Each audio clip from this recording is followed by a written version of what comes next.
muncul Khalifah Utsmani atau Ottoman.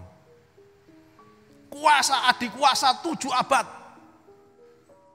Tidak ada yang bisa mengalahkan Turki Utsmani selama 7 abad. Mulai dari Sulaiman Shah, mulai dari anaknya Sulaiman Shah Ertugrul, punya anak namanya Utsman, mendirikan dinasti Utsmaniyah atau Ottoman. Punya anak namanya Organ, punya anak namanya Bayazid, sampai Mehmed Al-Fatih menaklukkan Konstantinopel 1458. Apa yang terjadi? 1924 jatuh. Bahkan kemudian Turki menjadi kekuatan negara sekuler oleh Kemal Mustafa Atatürk. Azan aja nggak boleh. Kenapa? Karena an-naumu indal infirad. Tidur ketika menjadi penguasa dan mayoritas.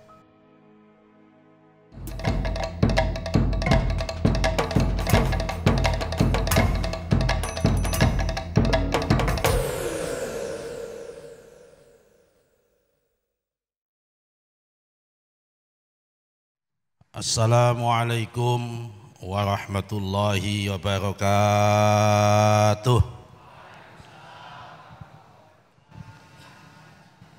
Bismillahirrahmanirrahim. Alhamdulillahirabbil alamin. Wassalatu wassalamu ala sayyidina Muhammadinil Fatih lima uhlik wal khatimi lima sabaq nasiril haqqi bil haqq wal hadi ila siratikal mustaqim wa ala alihi wa ashabihi ala qadri miqdarihil azim. Amma ba'du.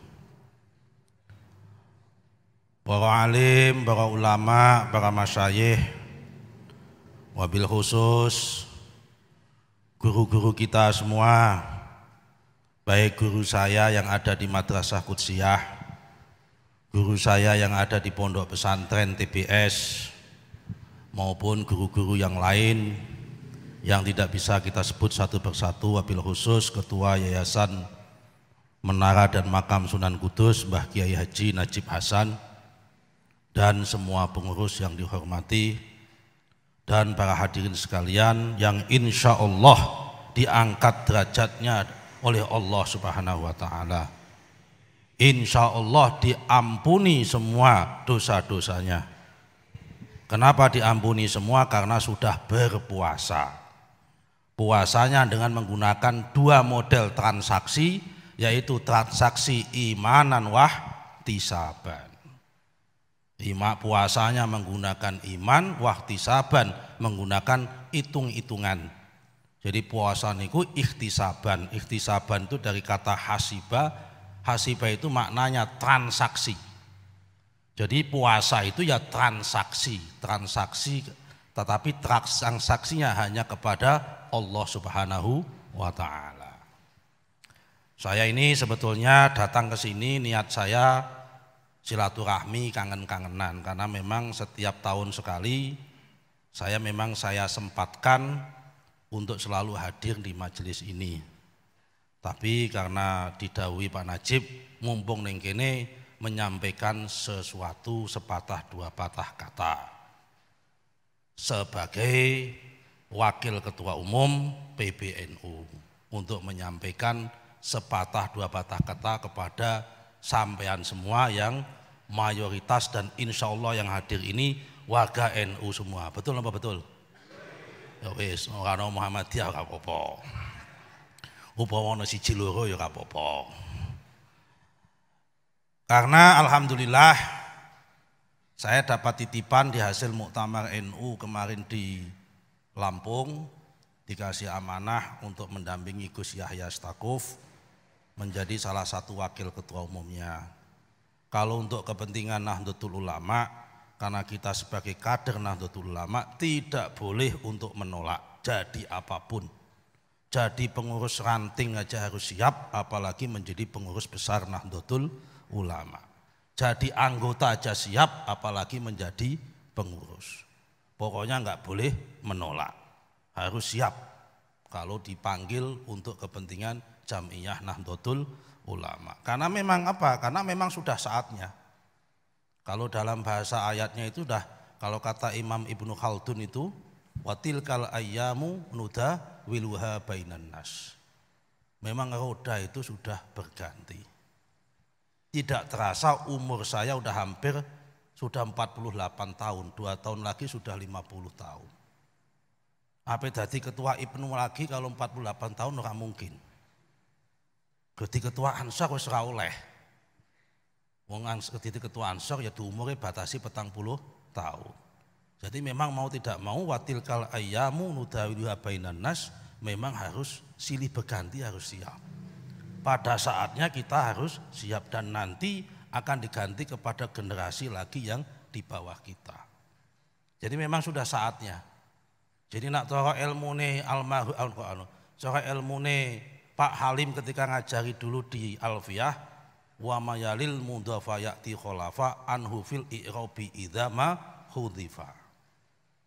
Kita ini sebagai kader itu ibaratnya seperti mudhof ilaih. Yang namanya mudhof ilaih kudu suatu saat siap-siap menjadi mudhof. Kapan itu? Idza ma hudhifa. Ketika mudhofnya sudah tidak ada, maka mudhof ilaih harus siap-siap menjadi mudhof. Dulu orang Kudus yang menjadi perwakilan di PBNU dulu ada mulai Mbah Kiai Turaihan. Tahun 55 itu Mbah Kiai Turaihan menjadi anggota konstituante Nahdlatul Ulama, merangkap menjadi Akwan Suriah PB Nahdlatul Ulama. Mbah Kiai wafat, sebelum itu Mbah Kiai Asnawi. Mbah Kiai Asnawi wafat diganti Mbah Kiai Turaihan. Mbah Kiai Turaihan wafat, sempat lama orang Kudus vakum, masuk ada putra Kudus yang sangat legendaris yang menjadi tokoh sentral pada gerakan 65, namanya Haji Muhammad Subhan ZE, yang namanya dikenang menjadi jalan di kawasan Jember Ngidul karena rumahnya dulu dekat situ, namanya Haji Muhammad Subhan ZE. Zainuri Ihsan karena bapak angkatnya namanya Zainuri Ihsan. Beliau wafat di Mekah ketika haji. Beliau ini menjadi tokoh yang paling sentral dan paling ditakuti oleh Pak Harto pada saat itu. Namanya Subhan ZE orang Kudus. Nah, setelah Pak Subhan ZE tidak ada, masuk Mbah Kiai Sya'roni Ahmadi almarhum menjadi Mustasar PBNU 3 periode. Mbah Kiai Sya'roni wafat, masuk Gus Ulin Nuha pada periode ini menjadi mustasar. Saya di jajaran Tanfidiyah, Pak Najib masuk di jajaran Akwan Suriah, dan kemudian ada beberapa di lembaga orang Kudus juga. Ya memang begitulah. Watilkal ayyamu nudawiluha bainan nas wa mayalil mudhafa ya'ti khulafa anhu fil i'rabi idza ma hudhifa. Dalam kesempatan yang baik ini, karena kapasitas saya sebagai Wakil Ketua Umum PBNU, ngajinya tadi sudah disampaikan oleh Kang Naseh dari Ngembal Rejo. Ini saya tak bicara tentang diseminasi situasi perkembangan bangsa dan situasi perkembangan Nahdlatul Ulama, kira-kira ke depan kita harus ngapain. Kenapa itu kita lakukan? Karena alhamdulillah wa amma ma yanfa'un nas fayamkusu fil ardi.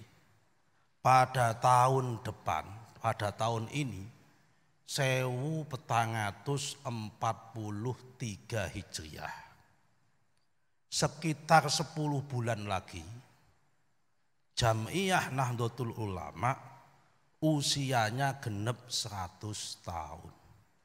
Karena Nahdlatul Ulama itu dilahirkan pada tanggal 16 Rajab 1344 Hijriah. Dan salah satu muassisnya adalah Mbah Kiai Haji Raden Asnawi Kudus. Salah satu muassisnya. Tanggal 16 Rajab 1444, sekitar 10 bulan lagi, 10 bulan kurang 8 hari. Karena ini malam ke-8, malam ke-9. Insya Allah usianya Nahdlatul Ulama sudah 100 tahun. Jadi kita ini sedang menuju menyongsong 100 tahun Nahdlatul Ulama.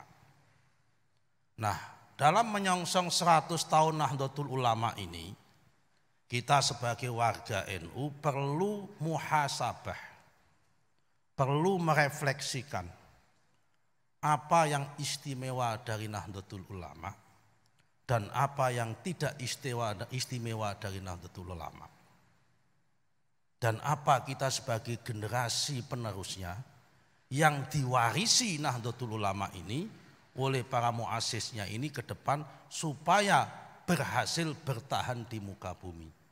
Karena tadi ayatnya wa amma ma yanfa'un nas fayamkusu fil ardi. Dan segala sesuatu yang memberikan umat manusia kemanfaatan buat umat manusia fayamkusu fil ardi, niscaya akan bertahan di muka bumi. Wes apa ae ana manfaate insyaallah bertahan. Sampeyan duwe calon kepala desa. Wong kemarin katanya di Kudus ada sekitar 40 desa pilihan kepala desa. Betul kan? Wangger calone sampean itu diyakini sing do nyalon lagi sing petahana, sing manten nyalon meneh. Wangger manten itu diyakini masih memberikan kemanfaatan buat rakyatnya, fayam kusufil ardi, pasti akan kepilih lagi. Tapi mbak manten lah, bagi duit akeh lah. Wong saiki wong desa tadi itu tadi disampaikan oleh Pak Kiai Nasih, nasbul imami wajibun. Ngangkat pemimpin niku wajib.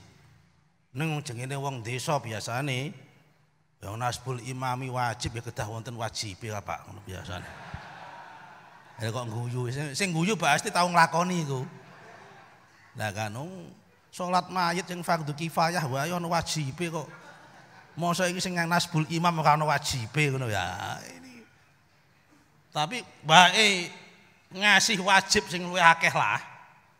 Kalau tidak yanfa'un nas pasti kalah dan ada yang kalah. Betul enggak? Nah, ini terbukti. Nah, sekarang kita refleksi. Selama 100 tahun pertama Nahdlatul Ulama berdiri, didirikan oleh para muasisnya, para ulama-ulama ini. Dan ulama-ulama yang mendirikan NU itu bukan ulama-ulama sembarangan, tapi ulama-ulama yang sudah mempunyai unsur, segala unsur kategori ulama dalam Al-Quran ada semua di dalam muassis Nahdlatul Ulama. Apa itu unsur-unsur ulama dalam Nahdlatul Ulama? Saya katakan muassisnya. Ini yang membuat ulama NU itu bertahan. Di dalam Al-Quran berkali-kali saya katakan, mungkin ini ada yang saya ulang. Di dalam Al-Quran itu ada istilah tentang ilmu dan keilmuan. Yang saya senang sekali ngutip ini. Pertama adalah innama yakhsyallaha min ibadihil ulama. Yaitu adalah kalimat ulama. Yang kedua adalah robbaniyun atau ribbaniyun atau rubbaniyun. Yang nomor 3 adalah ahluz zikr. Redaksi ayatnya yang pertama adalah innama yakhsyallaha min ibadihil ulama. Jadi ada ulama 2 kali disebut dalam Al-Quran. Yang pertama adalah ulama'u Bani Israel. Yang kedua adalah innama yakhsyallaha min ibadihil ulama. Yang nomor 2 adalah rabbaniyun. Nah, yang nomor 3 adalah ahluz zikr. Tiga-tiganya ada dalam diri muassis dan aktivis ulama-ulama Nahdlatul Ulama. Apa itu ulama? Ulama itu sesuai dengan ayatnya innama yakhsyallaha min ibadil ulama, syaratnya ada 2. Ada 3. Dan ini tiga syarat ini ada dalam diri Mbah Hasyim Asy'ari maupun Mbah Wahab Hasbullah maupun para kiai-kiai NU lainnya termasuk Mbah Asnawi. Pertama, alim. Karena ulama itu jamaknya jamak dari alim. Memang harus alim yang namanya ulama itu. Tapi alim saja nggak cukup. Ditambah yahsyallah. Takut sama Allah. Definisi takut sama Allah itu antara ucapan dan tindakannya sama. Antara fatwa yang disampaikan dengan hatinya sama. Kalau ada ulama tidak yahsyallah, antara fatwa dan hatinya tidak sama, dia tidak sebut dengan ulama tapi fakar. Dewan pakar. Karena itu di dalam NU tidak ada istilah dewan pakar. Yang ada adalah suriah. Betul-betul ulama. Harus selain alim, yahsyallah. Nomor 3, ibadih. Ibadih itu apa? Menghamba. Apa itu menghamba? Mendedikasikan ilmunya untuk kepentingan umat. Mencurahkan waktunya untuk kepentingan perjuangan. Kalau dalam bahasanya Pak Kiai Nasih tadi, muharrik, penggerak di bidang pendidikan. Kita lihat semua ulama-ulama Nahdlatul Ulama tidak hanya yahsyallah tapi juga ibadih. Semua mempunyai lembaga pendidikan. Tidak sekedar ngajar, mau mendirikan dan menginisiasi pendirian lembaga pendidikan. Mbah Asnawi menginisiasi Pondok Bendan, menginisiasi Madrasah Qudsiyah yang sampai hari ini sudah 100 tahun lebih. Mbah Hasyim Asy'ari menginisiasi Pondok Tebu Ireng, muharrik. Hidupnya digunakan untuk orang lain, tidak pernah berpikir dirinya sendiri. Nah, ini muharrik. Nah, saiki wong alim banyak, tapi belum tentu. Belum tentu punya inisiatif mendirikan pondok pesantren, apalagi membangun lembaga pendidikan, apalagi membangun rumah sakit, apalagi membangun ladang-ladang ekonomi, belum tentu. Semua apa? Untuk kepentingan orang lain. Nah, ini dalam diri Nahdlatul Ulama, banyak ulama-ulama semacam ini.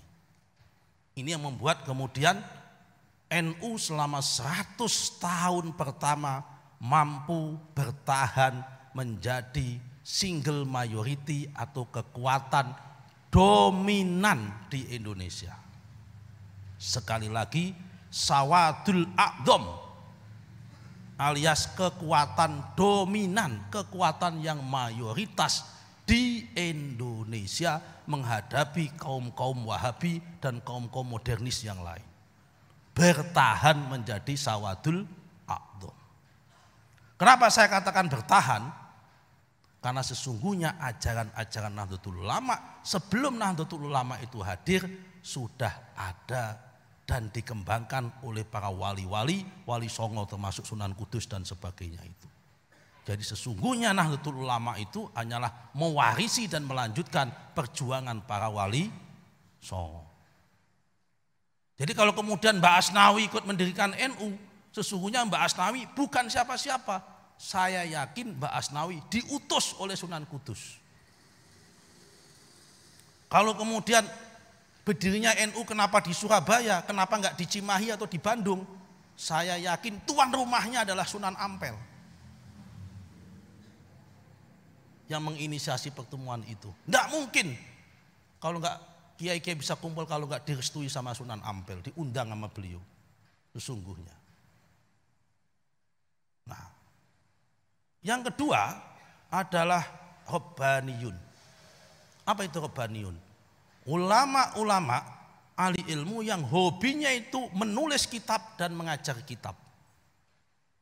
Hampir semua ulama-ulama Nahdlatul Ulama ini, pendiri NU ini menulis kitab dan punya kitab. Mbah Asnawi mempunyai kitab. Apa itu yang paling terkenal? Meskipun kitab kecil, tapi banyak manfaatnya, fasolatan. Kita ini bisa sholat, seluruh santri se-Indonesia ini bisa sholat pertama kali. Yang membuat tuntunan sholat secara praktis, dzikir secara praktis, fasolatan. Mbah Asnawi Kudus. Semua ulama-ulama ini pasti punya karya karena Rabbaniyun. Tidak hanya cukup di situ saja yang membuat NU menjadi single majority, jadi Sawadul A'dham. Yang ketiga juga ada Ahlul Zikr. Redaksinya Al-Quran, fas'alu ahlat zikri in kuntum la ta'lamun. Bertanyalah kepada ahli zikir, in kuntum la ta'lamun, kalau engkau tidak tahu. Ning ini NU iki Kang, gudange wong wiridan. NU iki nek ora ana sing wiridan wis bubar wingi-wingi. Sebab apa? Menurut istilah manajemen modern, manajemen NU iki koprot alias orang bejaji. Dibandingkan dengan Muhammadiyah, dibandingkan dengan organisasi-organisasi yang lain. Ning mergo ana kiai sing tukang wiridan, alhamdulillah masih bertahan menjadi Sawadul A'dham, kekuatan mayoritas sampai hari ini. Alhamdulillah. Sampeyan iki kok serius mantuk-mantuk iki paham apa ora iki sing tak omongno iki. Kok iki hanya aku wong pengurus NU yang ngomongnya tentang NU. Nek sing pengajian posonan wis urusane sing. Karena apa? Karena kata Dasat Latif yang namanya Ramadan ini booster keimanan. Jadi yang di booster tidak hanya vaksin supaya imun, tapi iman pun supaya jadi imun di booster. Ramadan ini kita jadikan booster juga. Saya juga ingin membooster Ramadan ini adalah booster militansi terhadap ke-NU-an dan Ahlussunnah wal Jamaah supaya tidak kendor. Nah, pertanyaan yang kedua adalah sekarang memasuki 100 tahun yang kedua. Kalau pada 100 tahun yang pertama ini ulama-ulama kita, muassis-muassis kita, generasi pendahulu kita sudah berhasil menanamkan fondasi yang kuat di Indonesia sehingga ajaran Ahlussunnah wal Jamaah melalui Nahdlatul Ulama menjadi kekuatan yang Sawadul A'dham, menjadi kekuatan yang mayoritas. Pertanyaannya adalah, apakah pada 100 tahun kedua nanti, di tengah-tengah ancaman global, di tengah-tengah ancaman teknologi, di tengah-tengah YouTube sosmed yang isinya tentang ajaran-ajaran Wahabi dan ajaran-ajaran yang menjelek-jelekan Ahlussunnah wal Jamaah dan Nahdlatul Ulama, kita sebagai generasi pelanjut masih mampu mempertahankan Nahdlatul Ulama menjadi Sawadul A'dham di bumi Indonesia apa tidak? Ini tugas kita. 100 tahun kedua. Kenapa ini saya katakan? Jangan merasa kalau hari ini kita ini menjadi kekuatan mayoritas, akan menjadi mayoritas selama-lamanya. Yo aja rumangsa nak gede menangan, akan gede terus-menerus. Ingat, orang lain itu bergerak. Ada 2 penyakit, ya kan, kenikmatan. Kanjeng 2 penyakit yang itu adalah sebuah kenikmatan yang menjadi penyakit. Kanjeng Nabi mengatakan, nikmatani mahbunun fihima katsirum minan nasi as-sihhatu wal faraghu. ada dua model kenikmatan di dunia ini, yang kenikmatan itu bisa menjadi tipu daya kepada mayoritas umat manusia. Koyoke kenikmatan, tapi adalah tipu daya. Kanjeng Nabi sudah mengingatkan dua model kenikmatan, seakan-akan itu kenikmatan tapi sesungguhnya tipu daya. Apa itu? Yang pertama adalah as-sihah, ayil quwwah, sehat alias punya kekuatan. Hari ini Nahdlatul Ulama masih sehat, masih kuat, menjadi kekuatan single majority. Tapi ingat, kalau para aktivisnya lalai, kalau para pengurusnya tidak bergerak, kalau aktivisnya leha-leha, ini tidak menjadi kekuatan, tapi menjadi mahbunun, menjadi tipu daya. Wal farogu, selain sehat, kesempatan. Banyak orang jatuh karena mempunyai kesempatan berbuat baik, tidak digunakan untuk berbuat baik. Banyak orang jatuh, ada kesempatan tidak diambil atau dibiarkan. Ada seorang ulama besar, generasi tabi'in, ulama kategori sufi, yaitu Imam Al-Hasan Al-Basri, menerjemahkan hadis ini di dalam kitab Ibnu Khaldun, kitab Al-Muqaddimahnya, dikutip. Saya catat kutipannya.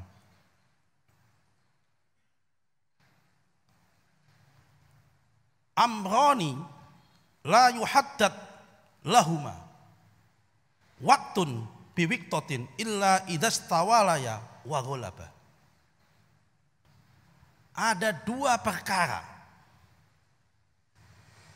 yang ketika dua perkara ini sudah kadung menjangkit di dalam diri umat manusia, di dalam diri suatu organisasi, di dalam diri suatu bangsa, tidak akan bisa bangkit dan tidak akan bisa menang. Nanti saya kasih contoh banyak. Apa itu? Yang pertama adalah an-naumu indal infirad. Tidur saat menjadi mayoritas. Kalau ada orang sudah tidur merasa alah balak kowe sakeh ora usah apa-apa. Wong NU akeh. Sing Muhammadiyah paling cuma siji loro kono kampung. Sing Wahabi cuma 1-2 aja kok. Ini akan menjadi malapetaka. Kenapa? An-naumu indal infirad. Tidur dan leha-leha saat kita menjadi single majority, menjadi mayoritas. Nanti saya kasih contoh banyak. Bagaimana bangsa yang hancur, yang an-naumu indal infirad. Kenapa? Karena yang kedua, pada saat yang kedua, kata Imam Hasan Al-Basri, wal inhitat inda qiyamil ummah. Dia justru mundur inda qiyamil ummah, ketika umat-umat yang lain sedang bangkit dan bergerak. Sampean pikir wong liya iki meneng tah? Bangkit semua. Ini tidak hanya dalam konteks NU, dalam konteks ekonomi juga bisa dipakai. La yash'uru bihima illa idza gholaba wastawalaya au kama qol. Ini ada dalam kitab Al-Muqaddimahnya Ibnu Khaldun. Jadi Ibnu Khaldun itu ahli sejarah, punya kitab namanya Al-Muqaddimah. Salah satunya ngutip pendapatnya Imam Hasan Al-Basri. Jadi ketika orang itu menjadi mayoritas, merasa dirinya kuat terus-menerus, Kemudian kita alah ngene tok wis menang ora apa-apa lah. Wong pidato ngene sing teko wis minake. Enggak usah inovasi tidak masalah, enggak usah disiarin YouTube enggak apa-apa. Pembicaraannya asal-asalan yo ora apa-apa, nyatane sing teko ya akeh. Madrasah diniyah kok alah ngene ora apa-apa, sementing ikhlas. Telat-telat sithik ora apa-apa. Sementing ijone sing ngaji alhamdulillah. An-naumu indal infiq, lama-lama mati. Saya kasih contoh tentang ini. Karena saya dulu selain kuliah di Fakultas Ekonomi, saya kuliah di jurusan sejarah, saya pasti akan ngutip beberapa sejarah. Contohnya. Sampean semua pasti kenal namanya Bani Abbasiyah. Bani Abbasiyah itu kalau menurut Mbah Maimun Zubair adalah fase keempat peradaban Islam. Hadharatul Islam itu dibagi 7 fase kata Mbah Maimun. Bani Abbasiyah itu adalah yang keempat. Karena kata Mbah Maimun, Muhammadur Rasulullah walladzina ma'ahu asyidda'u 'alal kufar ruhama'u bainahum. Maknanya kata Mbah Maimun itu Muhammadur Rasulullah. Peradaban Islam itu yang pertama dimulai dari zaman Nabi Muhammad Rasulullah sallallahu alaihi wasallam. Itu kata Mbah Maimun maknanya kitab ayat ini. Tapi Mbah Maimun sebetulnya tidak ngutip pendapatnya sendiri. Mbah Maimun mengutip Sayyid Ar-Ramadan Al-Buti, gurunya Gus Nasih tadi. Karena Gus Nasih ini setelah sekolah di Madrasah Qudsiyah, mondok di Mbah Maimun, kuliah ke Syria. Di Syria beliau ngaji kepada mufti Syria, ulama terkenal namanya Sayyid Ramadan Al-Buti. Beliau wafat dibom. Ya, dibom oleh penyerang pemberontak Syria karena dia tidak mau berpihak. Karena pemimpinnya adalah Syiah, yang memberontak adalah Wahabi, dia nggak mau berpihak sama pemerintah dan nggak mau berpihak kepada yang memberontak. Dibom akhirnya wafat Sayyid Ramadan Al-Buti. Ini sebenarnya Mbah Maimun ngutip Sayyid Ramadan Al-Buti. Nomor 2 itu walladzina ma'ahu. Zaman sahabat alias khulafaur rasyidin. Nomor 3 itu Bani Umayyah asyidda'u 'alal kufar. Nomor 4 ruhama'u bainahum Bani Abbasiyah. Bani Abbasiyah Baghdad ibu kotanya pada abad 11, 10, 11, 12 metropolitannya dunia. Belum ada Amerika, belum ada Jepang, belum ada Singapura, belum ada Eropa. Kiblat dunia itu adalah Baghdad. Adi kuasa dunia itu adalah Abbasiyah. Mayoritas dunia, perdagangan kuat, tentaranya kuat, ilmu pengetahuannya kuat. Sampai membuat Baitul Hikmah zaman Sultan Al-Ma'mun. Baitul Hikmah itu adalah kalau sekarang adalah pusat riset dan perpustakaan. Waktu itu sudah dibuat Baitul Hikmah. Kurang kuatnya zaman Banu Abbasiyah. 1258 jatuh dan rontok. Dijatuhkan pemberontakan kecil-kecil termasuk Bani Saljuk dan sebagainya. Kenapa jatuhnya? Karena an-naumu indal infirat. Generasi selanjutnya tidur-tiduran merasa dirinya sudah mayoritas. Baghdad. Kurang hebatnya Baghdad. Jatuh. Itu terlalu jauh, kita kasih contoh Baghdad. Pasca Baghdad umat Islam mundur. Muncul perang salib. Kalah menang, alhamdulillah muncul seorang tokoh namanya Salahuddin Al-Ayyubi. Berkat berjanji awalnya kalah. Dalam perang salib pertama, berkat Al-Barjanji bangkit. Kenapa bangkit? Karena selawat Nabi, pakai baca Al-Barjanji dijadikan alat konsolidasi, kemudian mampu berhasil menaklukkan Masjidil Aqsa. Setelah itu muncul Khalifah Utsmani atau Ottoman. Kuasa adik kuasa 7 abad. Tidak ada yang bisa mengalahkan Turki Utsmani. Selama 7 abad. Mulai dari Sulaiman Shah, mulai dari anaknya Sulaiman Shah Ertugrul, punya anak namanya Utsman, mendirikan dinasti Utsmaniyah atau Ottoman, punya anak namanya Organ, punya anak namanya Bayazid, sampai Mehmed Al-Fatih menaklukkan Konstantinopel 1458. Apa yang terjadi? 1924 jatuh. Bahkan kemudian Turki menjadi kekuatan negara sekuler oleh Kemal Mustafa Atatürk. Azan aja nggak boleh. Kenapa? Karena an-naumu indal infirad. Tidur ketika menjadi penguasa dan mayoritas. Ketika punya kekuatan mahbunun, sombong, dolim, korup, diberontak. Dan salah satu yang memberontak adalah kawasan Jazirah Hijaz yang didukung oleh Inggris, yang dikomandani oleh Raja Saud,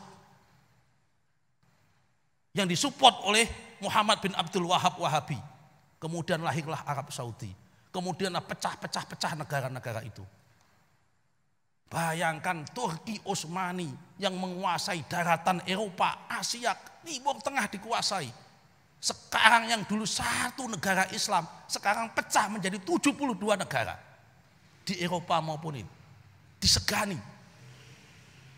Disegani ya, bukan disegoni loh. Jatuh.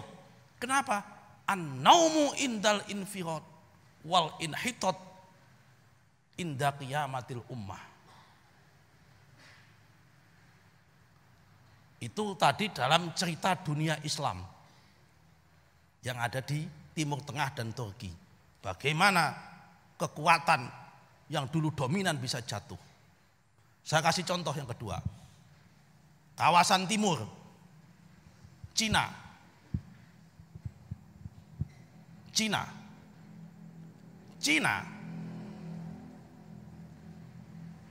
Sebelum kuat kurang apa? 2000 tahun yang namanya Cina dikuasai kerajaan namanya dinasti Qing. Mayoritas semua dikuasai. Diberontak, diturunkan. Tahun 1912, Revolusi Oktober. Tanggal 10 Oktober tahun 1912. Lewat apa? Lewat gerakan anak muda yang dipimpin oleh Dr. Sun Yat-sen atau Sun Wen. Jatuh. Padahal karena an-naumu indal infirad. Setelah jatuh, Sun Yat-sen meninggal. Terjadi perang. Saudara lagi. Perang saudara antara dua muridnya Sun Yat-sen. Yang satu adalah Jenderal Chiang Kai-shek, yang satu adalah Jenderal Mao Zedong. Yang satu Mao Zedong didukung oleh Rusia karena dia komunis. Yang satu Chiang Kai-shek didukung oleh Amerika karena dia pahamnya demokrasi. Perang pasca Sun Yat-sen wafat, rebutan. Pada awalnya yang menang Chiang Kai-shek. Tidak ada yang setuju Cina dulunya komunisme. Karena pada hakikatnya orang Cina itu agamanya hanya dua. Satu Confucian, satu lagi Islam. Di daerah Sichuan. Tapi karena an-naumu indal infirad, kesalahan sedikit aja. Apa itu? Membiarkan pemberontakan kaum komunis yang dilakukan oleh Mao Zedong di provinsi Wuhan, tempatnya COVID kemarin pertama kali, itu daerah kecil tempat lahirnya Mao Zedong, kotanya kecil, tidak lebih gede daripada Kabupaten Kudus, kecil kotanya. Saya pernah ke sana di Wuhan itu. Tapi karena dia qiyamatu qiyan berdiri terus, sementara yang Chiang Kai-shek an-naumu indal infirad, dia maju. Akhirnya kawasan daratan Cina tahun 1949 lenyap dikuasai oleh komunis semua, dan akhirnya Chiang Kai-shek lari ke Taiwan, tinggal di Taiwan sampai sekarang. Kemudian Republic of China berubah menjadi Republic People of China atau menjadi RRC atau Republik Rakyat Cina. Kenapa? Karena an-naumu indal infirad wal inhitat inda qiyamatil ummah. NU akan menjadi dinosaurus. Ahlus sunnah wal jamaah akan menjadi kenangan kalau kita tidak bertransformasi menghadapi tantangan-tantangan baru ini. Model dakwah berubah, model pendidikan harus berubah, perilaku masyarakat berubah. Sekarang sekolahan berbau Wahabi di mana-mana berdiri. Pondok pesantren berbau Wahabi di mana-mana berdiri, gedungnya bagus-bagus, dan banyak orang tidak tahu kalau itu di dalamnya Wahabi. Kenapa? Karena kita an-naum, karena merasa sudah comfort zone, nyaman, tidak mau ekspansi dan tidak mau promosi dan tidak mau berbenah. Kejauhan saya ngasih contoh Cina, Turki sama Bani Abbasiyah. Saya ngasih contoh di Kudus saja. Siapa yang tidak kenal dengan rokok Niti Semito? Orang paling kaya di Kudus abad 19 sampai awal abad 20. Muslim pribumi aktivis syarikat Islam. Yang banyak ngongkosin perjuangannya Mbak Asnawi adalah Niti Semito. Belum ada Jarum. Dulu Jarum itu supplier tembakonya Niti Semito. Bapaknya Pak Budi Hartono itu dulu. Orang paling kaya Niti Semito, Haji Niti Semito. Oh, yang lain balik anak-anaknya an-naumu indal infirad, kalah, lenyap, jatuh, muncul Jarum. Jarum saja sudah menjadi orang kaya sedunia, se-Indonesia. Masih merasa butuh promosi dan berbenah. Masa kita ini orang Nahdlatul Ulama, sing saya yakin kekayaannya itu ya kere-kere ketimbang Jarum ngono wae, masih nggak mau berbenah menghadapi abad kedua ini. An-naumu indal infirad wal ikhtitat inda qiyamatil ummah. Jangan merasa kita begini ini orang lain tidak bergerak. Orang lain bergerak. Karena orang lain bergerak, kita pun harus bergerak. Supaya apa? Supaya kita tidak malu sama pendiri Nahdlatul Ulama sebagai pewaris ini yang mendapatkan titipan ini. Untuk apa? Untuk kembali mempertahankan supaya Nahdlatul Ulama, supaya Ahlus Sunnah wal Jamaah tetap menjadi sawadul a'dham di bumi Nusantara dan bumi Indonesia ini. Malu kita sama Mbah Sunan Kudus. Malu kita sama Mbah Asnawi. Kalau sampai pada abad kedua pas saat kita tumbuh menjadi pemimpin-pemimpin ini, menjadi watilkal ayyamu nudawliya bainan nas ini, memang dah saatnya hari ini kita tidak bergerak, kita tidur, kita leha-leha. kemudian orang lain bergerak, kita tidak lagi menjadi sawadul a'dham di bumi Indonesia ini.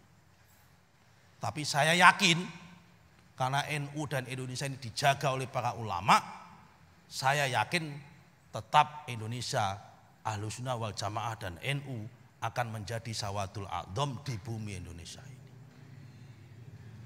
Tapi itu semua tidak gratis. Membutuhkan pikiran dan inovasi dari bapak-bapak sekalian, dari kita semua. Untuk bersama-sama memegang prinsip apa? Prinsip mabadi khairul ummah. Tawasud, tawazun, iktidal, dan amar ma'ruf nahi mungkar. Di dalam berprinsip berbangsa dan bernegara ini. Inilah tanggung jawab kita sebagai santri, sebagai kader daripada Jam'iyah Nahdlatul Ulama. Kalau nggak malu kita pas 100 tahun mendatang ini. Ada sebuah kitab penelitian dan itu sekarang kitabnya itu sedang ditulis oleh Ahmad Baso. Dia dapatkan sumber, nanti akan muncul, yang menceritakan bahwa bukti otentisitas bahwa ketika Mbah Khalil bin Abdul Latif Bangkalan bermimpi menemui Mbah Hasyim Asy'ari itu dan bermimpi sebelumnya beliau sudah mendapatkan surat turun-temurun. Dari siapa? Surat turun-temurun dari Sunan Ampel. Yang surat itu adalah sudah ada nama tentang Nahdlatul Ulama li ahli sunnah wal jamaah di Indonesia.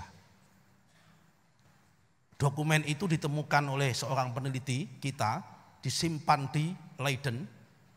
Sekarang lagi ditulis dalam sebuah buku, dan nanti ini kalau itu jadi buku menarik. Yang intinya adalah menceritakan dan membuktikan otentisitas bahwa ajaran-ajaran Nahdlatul Ulama itu adalah memang pewaris Ahlussunnah wal Jamaah yang dulunya dilanjutkan dan diturunkan oleh para wali songo, Mbah Sunan Ampel, Mbah Sunan Kudus, Mbah Sunan Iri dan sebagainya. Dan sunan-sunan itu adalah Azmat Khan alias Sayyid. Kenapa? Mbah Sunan Ampel itu adalah Raden Rohmat. Raden Rohmat itu bin Sayyid Ibrahim Asmarokondi yang makamnya di Tuban. Ibrahim Asmarokondi bin Sayyid Jamaluddin Al-Husaini alias Syekh Jumadil Kubro. Syekh Jumadil Kubro ini makamnya ada 3. Kalau menurut Gus Dur makamnya di Trowulan. Kalau menurut Habib Lutfi makamnya di Waju, Sulawesi. Kalau menurut saya punya guru lagi, Habib Ahmad Poltangan Pasar Minggu, makamnya yang di Semarang itu, yang dekat Terboyong sampai lewatin itu. Ya kan, kiri jalan ada namanya Syekh Jumadil Kubro kan. Nah, Syekh Jumadil Kubro ini bin Sayyid Jalaluddin Al-Husaini, makamnya di Campa alias Jalaluddin Al-Akbar. Sayyid Jalaluddin Al-Akbar ini bin Abdullah Azmat Khan yang pertama kali. Nah, Abdullah Azmat Khan ini bin Sayyid Abdul Malik Al-Muhajir. Sayyid Abdul Malik Al-Muhajir ini siapa? Awaluman hajaro min Hadramaut ila Hyderabad atau ila Nasirabad ai ila Gujarat atau Karela sekarang. Jadi inilah kenapa kalau Islam kita itu masuk dari Gujarat, karena para wali songo ini adalah keturunan dari Gujarat tapi sesungguhnya dari Yaman. Nah, Imam Abdul Malik itu siapa? Bin Amul Faqih Al-Muqaddam. Amul Faqih Al-Muqaddam ini bin siapa? Bin Sayyid Khalid Khosam. Khalid Khosam bin siapa? Bin Sohib Mirbat. Bin Muhammad bin Alwi bin Muhammad bin Alwi bin Ubaidillah. Bin Ahmad Isa bin Isa Al-Muhammad Al-Muhajir. Bin Isa bin Naqib. Bin Ali Al-Uraidi.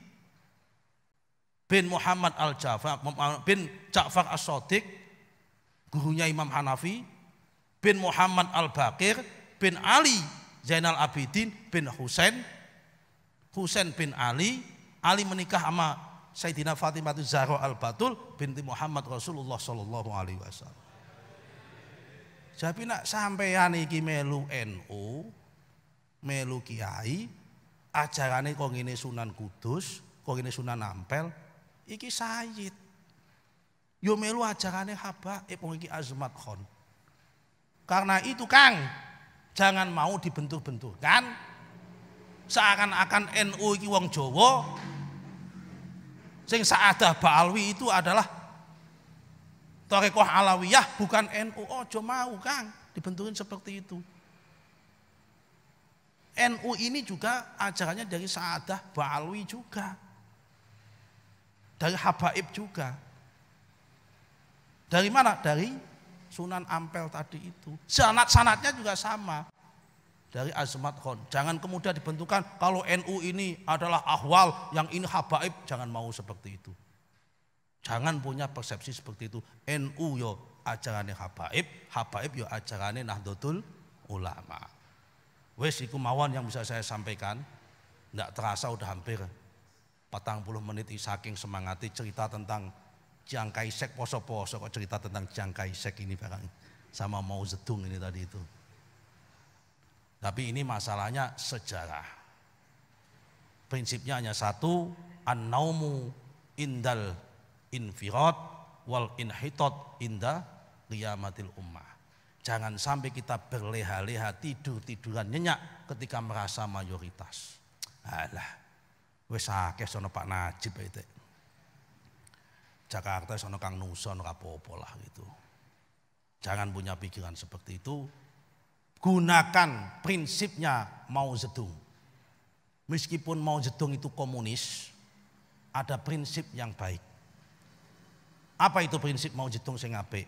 Dalam konteks untuk penguasaan KNU-an dan Ahlussunnah wal Jamaah. Kuasai lingkungan sekitar. Itu Mao Zedong. Jangan sampai lingkungan kita kebobolan. Pertahanan yang terbaik adalah mempertahankan lingkungan kita masing-masing. Jangan sampai kita pidato kemana-mana, kampung kita ternyata dipidatomi orang lain. Langkah pertama adalah mempertahankan kampung kita. Sebelum kampung kita, keluarga kita, kemudian kampung kita. Baru kemudian yang lain. Al-Fatihah. A'udzubillahi Ar-Rahman-Rahim. Ya kanam ya. Shiratal ladzina. Aku iki ndonga temenan. Hah? Bismillahirrahmanirrahim. Alhamdulillahirabbil alamin. Hamdan yuwafi ni'amahu wa yukafi'u mazidah. Ya Rabbana lakal hamdu wa lakas syukru li jalalika wa azimi sultanik. Subhanaka la nuhsi sana'an ala kama asnaita ala nafsik. Falakal hamdu hatta tardo, walakal hamdu idza radido, walakal hamdu ba'da ridho. Allahumma salli wa sallim ala sayyidina Muhammadin fil awwalin, wa salli wa sallim ala sayyidina Muhammadin fil akhirin, wa salli wa sallim ala sayyidina Muhammadin fi kulli waqtin wahin, wa salli wa sallim ala sayyidina Muhammadin fil mala'il a'la ila yaumiddin. Allahumma inna nas'aluka ridhaka wal jannah wa na'udzubika min sakhatika wan nar. Allahumma inna nas'aluka ridhaka wal jannah wa na'udzubika min sakhatika wan nar. Allahumma inna nas'aluka ridhaka wal jannah wa na'udzubika min sakhatika wan nar. Allahumma innaka afuwwun karim tuhibbul afwa fa'fu anna. Allahumma innaka afuwwun karim tuhibbul afwa fa'fu anna. Allahumma innaka afuwwun karim tuhibbul afwa fa'fu anna. Allahumma ya salam, Allahumma ya salam, Allahumma ya salam. Sallimna fid dini wad dunya wal akhirah. Sallimna fid dini wad dunya wal akhirah. Sallimna fid dini wad dunya wal akhirah. Allahumma asturna bisitrikal jamil. Allahumma asturna bisitrikal jamil. Allahumma asturna bisitrikal jamil. Allahumma sholli wa sallim ala sayyidina Muhammadin wa ala ali sayyidina Muhammad. Subhana rabbika rabbil izzati amma yasifun wa salamun alal mursalin walhamdulillahi rabbil alamin. Al-Fatihah. Ar-Rahman Rahim. Terima kasih atas kesalahan dan kekhilafan. Moga-moga silaturahmi ini ada manfaatnya. Assalamualaikum warahmatullahi wabarakatuh.